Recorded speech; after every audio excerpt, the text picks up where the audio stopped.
தமிழ்நாட்டில் 19 மாவட்டங்களுக்கு அடுத்த 4 நாட்களுக்கு வெப்ப அலைக்கான மஞ்சள் எச்சரிக்கையை இந்திய வானிலை ஆய்வு மையம் விடுத்துள்ளது. தமிழ்நாடு முழுவதும் கடந்த சில நாட்களாகவே வெயிலின் தாக்கம் கடுமையாக அதிகரித்து வருகிறது. இதனால் பொதுமக்களின் இயல்பு வாழ்க்கை பாதிக்கப்பட்டுள்ளது. இந்நிலையில் தமிழ்நாட்டில் அடுத்த 4 நாட்களுக்கு வெப்பம் கடுமையாக அதிகரிக்கும் என்பதால் தமிழ்நாட்டிற்கு மீண்டும் மஞ்சள் எச்சரிக்கை விடுக்கப்பட்டுள்ளது. இன்று முதல் 30ஆம் தேதி வரை ராணிப்பேட்டை, வேலூர், திருப்பத்தூர், திருவண்ணாமலை, கிருஷ்ணகிரி, தர்மபுரி, கள்ளக்குறிச்சி, சேலம், நாமக்கல், ஈரோடு, திருச்சி உள்ளிட்ட 19 மாவட்டங்களுக்கு மஞ்சள் எச்சரிக்கை விடுக்கப்பட்டுள்ளது. இதேபோல் புதுச்சேரி மற்றும் காரைக்கால் பகுதிகளிலும் மஞ்சள் எச்சரிக்கை விடுக்கப்பட்டுள்ளது.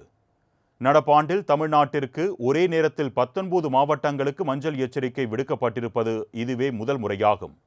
எனவே பொதுமக்கள் பிற்பகல் 12 மணி முதல் மாலை 3 மணி வரை தேவையின்றி வெளியே செல்ல வேண்டாம் என்றும் எச்சரிக்கை விடுக்கப்பட்டுள்ளது.